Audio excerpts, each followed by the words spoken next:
Bonjour à tous, on se retrouve aujourd'hui pour une nouvelle vidéo sur comment organiser son voyage au Maroc. Comme je vous l'ai dit dans la précédente vidéo, je pars bientôt au Maroc, donc je voulais vous faire une petite vidéo pour ceux qui voulaient peut-être partir au Maroc et qui n'ont pas assez d'informations. Donc voilà, je vais vous expliquer un peu tout ça. Si je regarde en bas, c'est normal parce que j'ai noté les choses, bien sûr il y a de trop, donc je vais lire un petit peu forcément. Voilà. Alors, organiser son voyage, je l'ai fait en 16 conseils, j'ai trouvé les plus principaux. Je suis déjà allée plusieurs fois au Maroc, donc je peux vous guider un petit peu. Voilà. Donc en premier, il faut trouver la ville où l'on veut aller. C'est-à-dire que si vous êtes plutôt aventurier, tentez les villes éloignées, pas touristiques, plus petites où vous pourrez vraiment retrouver le Maroc authentique. Voilà. Comme Fès, Tanger, Meknès, Oujda. Voilà. Donc là, je vous conseillerais d'essayer de parler un petit peu l'arabe quand même. Parce que ça peut toujours servir parce que bien qu'au Maroc on parle français, l'anglais est beaucoup plus répandu que le français. Voilà. Mais si vous parlez un peu l'arabe, ça vous servira. Vous verrez après, je vous expliquerai. Donc si vous n'êtes pas aventureux du tout, que vous ne connaissez pas le Maroc, je vous conseille de commencer par les villes très touristiques, donc comme Agadir, Casablanca, comme Rabat. Je vous déconseille Marrakech parce que là c'est trop. Si vous partez en vacances, vous allez retrouver qu'avec des Français parce que comment dire, il y a beaucoup de clubs comme Marmara et si vous voulez vraiment voyager et un peu sortir de la France, je vous conseille d'aller quelque part, même si c'est touristique, mais de vous éloigner un petit peu de tout ce qui est trop touristique justement. Donc ces villes-là ne sont pas très typiques, mais vous trouverez l'authenticité et le traditionnel quand même, hein, il y a les souks, tout ça. Et vous retrouverez les plages et la chaleur au rendez-vous. Voilà. Donc si vous n'avez pas d'idée où aller, munissez-vous d'un guide touristique et feuilletez un peu et peut-être que vous trouverez de vous-même une ville qui vous plaira par les photos ou je ne sais pas. Donc moi je vous conseille comme guide pour les plus gros budgets, donc c'est le Routard du Maroc, donc comme ceci. Voilà, il coûte 14,20 € chez la Fnac. Voilà, je vous ferai des photos. Donc il se présente comme ça à l'intérieur, il n'y a pas d'image. Voilà, mais vous avez des cartes. Enfin il est vraiment bien mais il est épais. Voilà, donc à emmener c'est un peu plus compliqué. Et pour les plus petits budgets, vous pouvez vous munir du Petit Futé, qui est le guide qui va à l'essentiel du Maroc, qui coûte 4,95 € chez la Fnac. Voilà.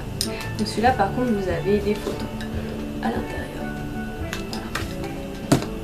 Voilà. Donc réservez vos billets.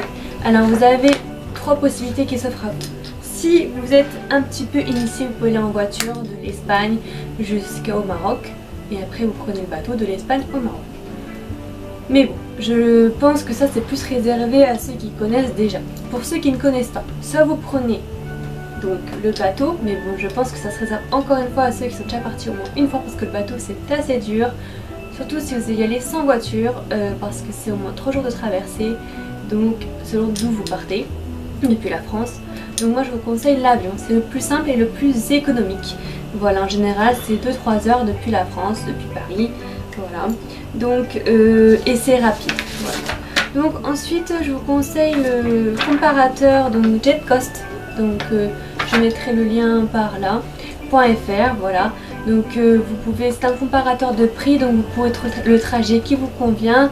Si possible tôt dans la matinée, comme ça vous arrivez tôt là-bas et vous pouvez profiter un maximum et gagner du temps de voyage. Voilà. Donc vérifiez aussi sur le site de la compagnie aérienne que vous aurez choisi sur le comparateur si le prix n'est pas moins cher directement sur le site, car des fois on peut gagner des frais de dossier comme ça. Donc moi par exemple je pars avec Royal Air Maroc et je sais que sur le site c'est moins cher des frais de dossier que sur JetCost. Voilà. Donc mais c'est pas toujours le cas, donc méfiez-vous parce que des fois le comparateur est moins cher que la compagnie aérienne. En troisièmement, une fois que le billet est acheté, il faut que vous réserviez votre logement. Donc soit vous prenez un hôtel, donc moi je vous conseille au Maroc d'opter pour un 3 étoiles. Excusez-moi il fait chaud donc j'ai mes cheveux qui en dessous, j'ai fait chaud, excusez-moi. Donc voilà, un 3 étoiles minimum pour avoir quelque chose à l'européenne si vous voulez. Oula, il y a du vent. Et sinon vous pouvez opter pour le logement type appartement sur Airbnb, donc je vous mettrai pareil le site ici, donc .com ou .fr, je ne sais plus. Donc vous avez des logements entre 0 et 50 €, je pense que par la nuit ça peut être très convenable. Voilà. Et surtout pour économiser de l'argent, manger local et éviter les endroits où il n'y a que des touristes parce que les prix augmentent très vite, forcément. Donc 4.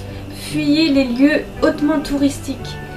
Découvrez par vous-même, essayez de prendre les rues, pas isolées, mais essayez d'aller là où vont les locaux. Vivez comme les locaux, c'est ça qui vous coûtera le moins cher. Voilà. Et évitez les arnaques touristiques ainsi. 5°, n'ayez pas peur, le Maroc est un pays sûr, malgré qu'il faut faire attention à son sac et à ses affaires, ne pas les laisser sans surveillance. Mais la police est très performante, comme je disais dans une dernière vidéo sur le Maroc. Donc les gens sont très accueillants et hospitaliers et ils vous aideront, donc n'ayez pas peur. Il y a de la criminalité, mais la police fait de bon travail. Voilà. 6°, méfiez-vous tout de même, comme je disais, des voleurs. Et aussi au souk, faites attention à vos affaires. Voilà, ne prenez pas votre caméscope comme ça pour filmer devant tout le monde, car ça risque à vos périls. Voilà, je dis pas qu'on va vous l'arracher, mais il y a des risques, c'est comme en France si vous voulez. Donc pour les photos, faites attention, demandez au vendeur s'il est d'accord que vous preniez en photo son stand. Voilà, n'affichez pas vos bijoux, voilà, cachez-les, habillez-vous correctement, il n'y aura pas de problème. Voilà. Et aussi sachez négocier. Voilà, je reviendrai après. Donc oui, donc voilà. Donc sachez que nous on arrive, on est européens, donc forcément on est des touristes dans n'importe quel pays du monde. Souvent quand on est touriste, enfin ça dépend des pays, mais les prix augmentent un petit peu. Donc eux c'est leur gagne-pain, forcément il ne faut pas leur en vouloir. Donc si vous savez négocier, vous aurez les prix des locaux comme je disais. Donc négocier dur, sec quoi. Sachez quand un vendeur vous donne un prix, il faut diviser toujours le prix qu'on vous donne au moins entre 3 et 5 fois moins cher. C'est-à-dire que voilà, il faut le diviser entre 3 et 5 fois moins cher. Donc achetez soit en lot, donc c'est moins cher, par exemple 3 paires de babouches. Par exemple vous dites, je sais pas moi, je vous prends 3 paires de babouches pour 7 €. Voilà, 7 € c'est 70 dirhams je crois si je ne me trompe pas. Voilà. S'il ne veut pas négocier avec vous, ne vous embêtez pas à essayer de discuter, c'est pas la peine. Donc soit vous quittez les shops et soit il va vous rattraper et il va essayer de négocier avec vous pour justement pour vendre, ou alors il va pas venir vous chercher, mais c'est pas grave, vous pouvez trouver à côté enfin son voisin voudra négocier avec vous et vendra moins cher. Donc n'ayez pas peur, vous retrouverez ce que vous voudrez un peu plus loin, parce qu'ils vendent à peu près tous la même chose, donc quelques différences près, donc vous retrouvez, vous inquiétez pas. Les Marocains sont cool, donc soyez cool pour négocier, ne vous prenez pas la tête, soyez gentils, souriez, voilà, mettez-vous à l'ambiance marocaine, voilà. Ensuite, en 6°, munissez-vous d'un guide de conversation. Même s'il parle français et anglais, il est préférable d'avoir un petit guide de langue, rien que pour les bases, on ne sait jamais, un imprévu, l'hôpital, je sais pas, pardon, une allergie. Donc c'est toujours utile, même pour négocier, vous serez plus crédible en disant quelques mots d'arabe. Rien que dire bonjour, au revoir, merci, ça leur fera plaisir aussi. Donc voilà, moi je vous conseille donc le Dico 100% visuel en arabe de chez Larousse, qui est très très bien, mais par contre il est un petit peu épais. Donc il est comme ça, en fait c'est un dictionnaire visuel, donc il n'y a que des photos, des images avec la traduction français en arabe et la prononciation. Donc il ne coûte pas très cher, il coûte 8,90 € et il est vraiment très très bien. Voilà. Ensuite je vous conseille aussi un tout petit guide, donc oula, il y a du vent. Donc l'arabe dans votre poche de les mini Larousse, comme ceci, voilà. Celui-là j'en ai en plusieurs langues, il est vraiment bien, il coûte 3,50 €, c'est un petit budget. Et dedans vous avez pareil des images avec le français, l'arabe écrit en arabe et des images et la prononciation qui est vraiment bien. alors, si vous êtes vraiment pointu et que vous voulez quelque chose, que vous avez vraiment envie de vous intégrer dans le pays, donc vous avez aussi Parler l'arabe en voyage de chez Arabs. Donc voilà, il est comme ça, il est light, donc il coûte 5 € et ça se présente comme ça. Voilà. Donc vous avez les phrases, quelques images et écrit en arabe et ici écrit en prononciation pour les francophones et la traduction. Voilà, donc moi je vous conseille d'en emmener au moins un minimum. Voilà. Ensuite, où j'en étais? Donc septièmement, pour économiser de l'argent, vivez local comme je disais tout à l'heure. Voilà, ne mangez pas dans les restaurants pour touristes. Voilà, vous économiserez de l'argent.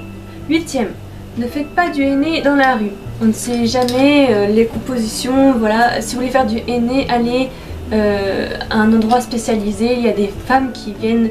Excusez-moi. On peut appeler quelqu'un pour le faire à domicile ou à l'hôtel. Voilà, ça sera mieux parce que des fois dans la rue, par exemple à Marrakech, c'est dilué avec de l'essence, donc méfiez-vous des femmes qui veulent vous le faire dans la rue. Voilà. Je dis pas que c'est de l'arnaque, mais comme on ne sait pas à 100% la composition, méfiez-vous quand même. Surtout si vous avez la peau sensible. Ensuite, neuvièmement, ne jamais montrer de signes de richesse trop imposant. N'allez pas au souk avec une chaîne en or, ou c'est pas que vous allez vous faire arracher votre chaîne, mais il y a toujours un risque. C'est comme à Marseille si vous voulez. N'allez pas avec une grosse montre. Vous pouvez mettre des bijoux, mais alors cachez-la avec un châle ou un gilet, quelque chose. Voilà. Ne laissez pas hors de vue vos affaires. Voilà. Comme je disais. Mais c'est comme en France. C'est pas non plus rentrer dans la paranoïa. Comme je l'explique, ne vous inquiétez pas. C'est un pays qui est très sûr. Voilà. Dixièmement, vous pouvez boire l'eau du robinet, contrairement à beaucoup de choses que j'ai entendues. Moi, quand je vais au Maroc, je bois toujours l'eau du robinet. Onzièmement, habillez-vous avec respect. Je sais que vous êtes en vacances, que vous êtes européen, que vous avez envie de vous mettre en short, un débardeur. C'est pas que c'est interdit, mais c'est que personnellement, moi je le ferai pas. Je trouve ça irrespectueux dans un. C'est un pays musulman. Il faut respecter la culture des gens. Par exemple, si moi j'allais en Inde, je me couvrirais les épaules et je mettrais un pantacourt. Je ne me mettrai pas en short même s'il fait 45 degrés. Je sais que c'est dur, mais essayez de mettre des sarouels, des choses qui font passer l'air et qui sont légers en lin. Voilà, je vous dis pas qu'il faut vous couvrir et mettre une djellaba. Même si la djellaba est très confortable et bien plus adaptée au Maroc, même pour les Européens. Parce que l'air passe. Voilà, les Marocains sont très tolérants, donc il n'y a pas de souci là-dessus. Vous pouvez vous mettre en short, mais forcément attendez-vous à ce que les gens vous regardent, parce que c'est pas courant au Maroc tout simplement que quelqu'un soit en short, même si j'ai l'habitude de voir des touristes. Voilà, c'est pas méchant ce que je vous dis, mais vraiment essayez d'être respectueux de votre tenue. Voilà. Quand on va dans un pays, je pense qu'il faut s'adapter à la culture du pays. Voilà, c'est pas à nous d'imposer comment on veut faire, c'est plutôt nous de respecter leur façon de faire. Voilà, excusez-moi, il y a du vent. Donc voilà, qu'est-ce que je voulais dire? Excusez-moi, je regarde. Donc en plus il fait très chaud, donc moi je vous conseille, si vous êtes un homme, de porter des pantacourts, des bermudas, des t-shirts, des casquettes, d'emmener un gilet quand même parce que le soir il fait frais, des tongs et des baskets. Voilà, baskets pour faire un petit peu tout ce qui est escapade, et tongs c'est pour tout le temps, même dans le souk. Voilà. Sachez que dans le souk vous allez vous faire marcher sur les pieds, donc je vous conseille quand même de prendre des baskets légères, basses. Voilà. Si vous êtes une femme, je vous conseille de ne pas montrer vos épaules, d'avoir minimum le t-shirt. Voilà. Parce que là-bas tout est très vite sexy, donc c'est pas que vous n'avez pas le droit, c'est une fois de plus encore pour votre sécurité. C'est pour pas que vous vous fassiez draguer ou embêter à court de journée, parce que au Maroc les femmes blanches sont très appréciées, et voilà, si vous n'avez pas envie de vous faire embêter, d'être tranquille. C'est pas, ils sont pas lourds, c'est pas comme en France, ils sont vraiment plutôt gentils, mais voilà, si vous les stoppez direct, ils vous embêteront pas plus que ça. Voilà. Donc moi j'opte pour les robes longues. Je trouve que c'est le plus simple à porter avec un gilet tout manche 3/4 et long presque au-dessus des fesses. Voilà. Des choses qui sont fines en voile, voilà, opaques quand même. Donc des jupes longues, des gilets longs, des manches 3/4, voilà. Pas de décolleté, pareil. djellaba, les sarouels, des chapeaux, casquettes parce qu'il fait vraiment chaud. Le soleil n'est pas comme en France, ici ça tape et ça fait mal là-bas, il vous rentre dans la peau donc vous le sentez moins, mais voilà, pensez bien à boire surtout. Donc déconseille le short, voilà. 12e, la plage. Alors le maillot de bain, ne vous inquiétez pas, le 1 ou 2 pièces est accepté.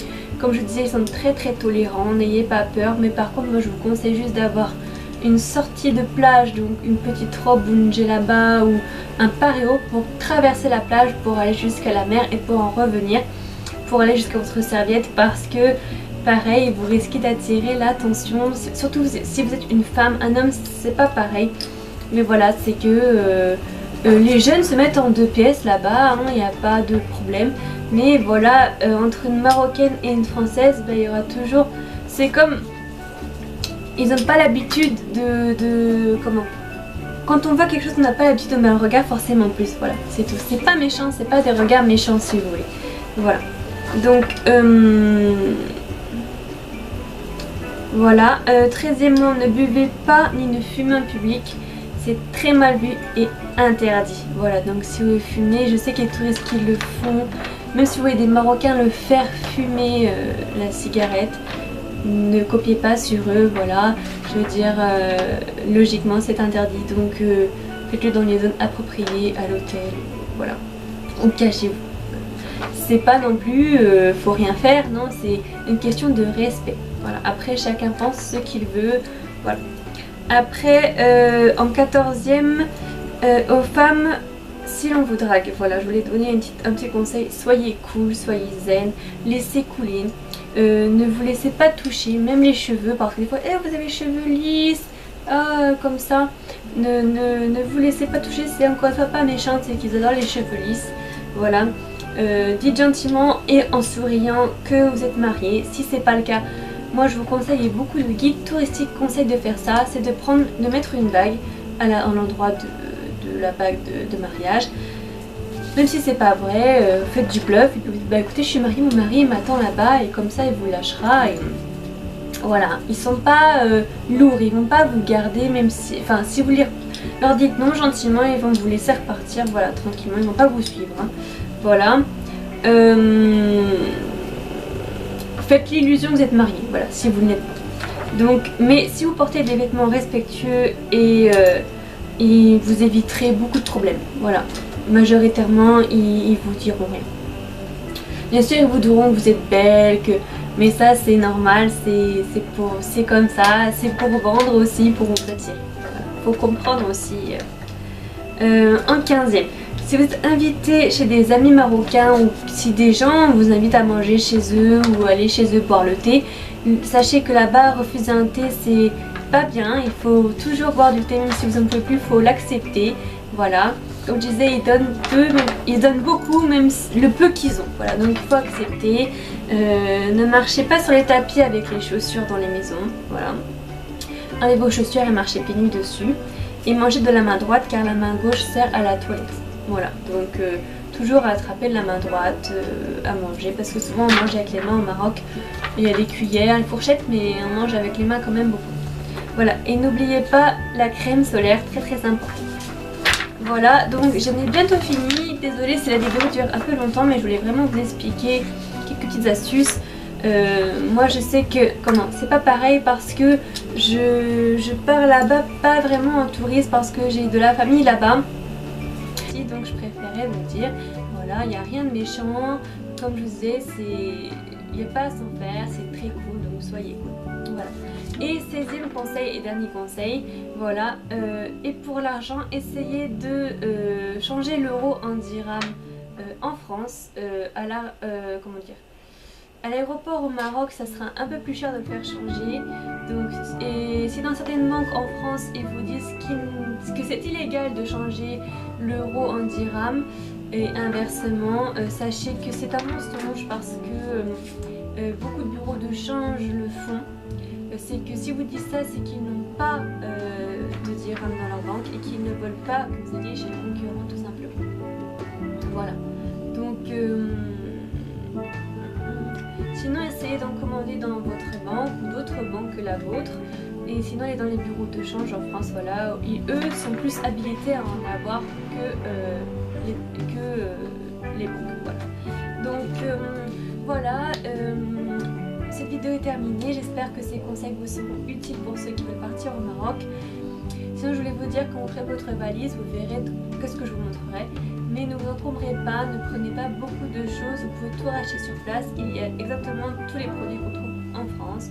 Voilà, donc et moins cher, même au niveau des vêtements, donc voilà. Donc j'espère que cette vidéo vous aura plu. Je vous dis à très bientôt dans une prochaine vidéo.